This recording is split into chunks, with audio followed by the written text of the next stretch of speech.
Hello guys welcome to बड' team blogs स' आसा खालामो इसोरनि अननायाव नोंथांमोना मोजाङैनो दं स' आं दिनै नोंथांमोननि गेजेराव मोनसे गोदान भिडिअ लाना फैलायबाय बे भिडिअआबो मोनसे ब्लगिंआनो जाहैगोन बेजों लोगोसे जों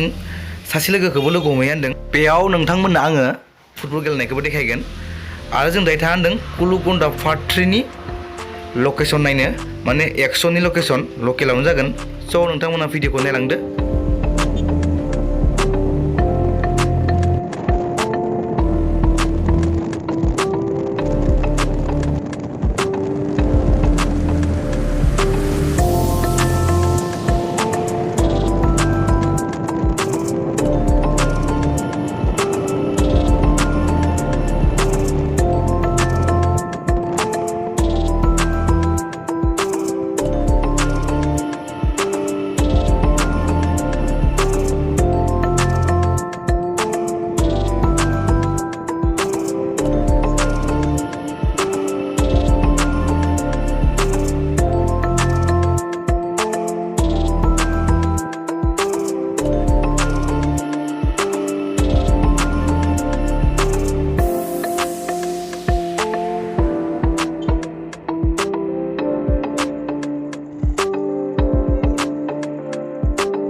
दायो फुटबल खेला सोलिगासिनो दं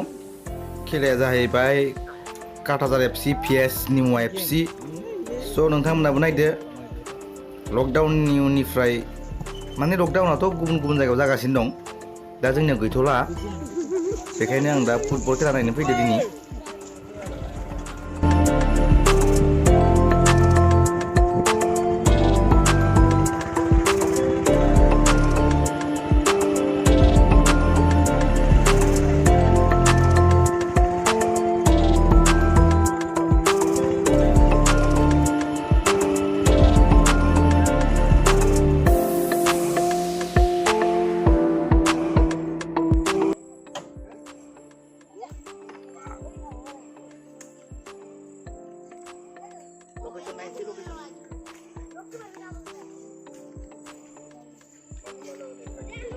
फाइसखौ सानदों ओमफ्राय जायगाखौ माबायदि मोनखो नोंथाङा माने लकेसनखौ नायनोसै माबेथिं लाजायो जागाखिनिखौ नायग्रोना लानोसै एसे बेकग्राउन्डफोरखौ मोजां अल राउन्डार नोंसिनियाव हिनजावमोन ना जागोन जानाया अबा हाब्रु बेयाव लागोन ने बै साइडखि थाबायनानै नागिरो नोंथांमोनाबो बिसोर सानैजों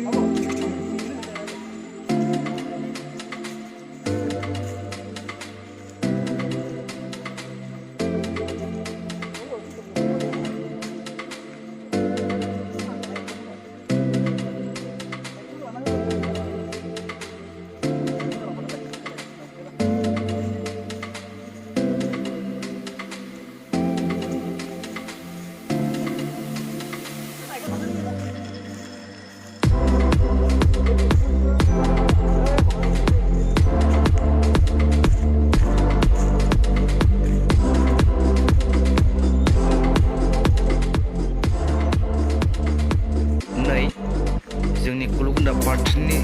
जि एक्सननि सुट बेयावनो जागोन लकेसना स' नोंथांमोना नायलांदो लकेसनखौ माबायदि नुदों जायगायाथ' आंनि थाखाय बरियाखा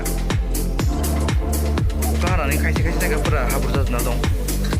बेनि थाखायनो जों माने माबेथिं लाजागोन लाजाया नायगासिनो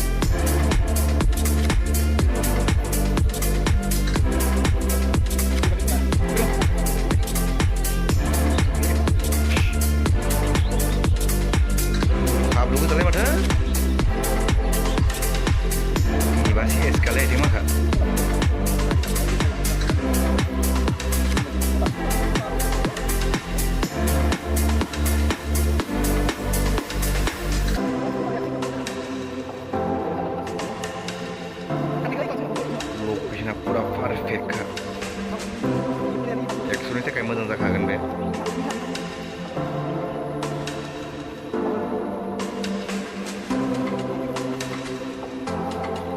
गैलालै थाबायनो नाला ब्र' हे स'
Ni mak. Ini जाबाय बेयाव एम्फौ दोनो बेयाव Mana एम्फौ फियो? बेयाव एम्फौ फियो बेयाव एम्फौखौ ओरै लारि लारि लाजोब्बाय दा गोरलैखौ ओमफ्राय नै दा बिलाइ फरा गोनां नायनाय बि ओरै थिखांना होबाय एम्फौआ ओरै लासै लासै बानबायनानै बिलाइफोरखौ जाहैजोबसिगोन First time ni. First time ओमफ्राय जाजोबसिगोन बिलाइफोरखौ जानानै उनाव जेब्ला एम्फौआ फिथोब थोबनो गोनां मोननाय गोमोन होमबा लासैनो गाहायाव फैनानै इयाव थाफैसिगोन Kaimaखौ माने बारनो हाया. इयो बर्डार क्रस बै इखौ बारबो नालाय एम्फौआ. बारनाया गोलैलाङो आरो सोरबा माबाफोरा गोलैनानै फिस्ला बुस्थु इनि थाखाय आरोना. ओमफ्राय गोमोनबाथाय हमबाय लांबाय बा थाइजौ बिलाइ बा खान्थाल बिलाइ आरो न'आव दोनबावो? न'आव दोनहैनानै इनिफ्रायनो खेबसेनो जाखाया? थ' थांनि अबाव दोनो थांनिथ' बैयाव थ' थांनिथ' थ' बैयावबो मोनसे दंबावो हगारदो खोमा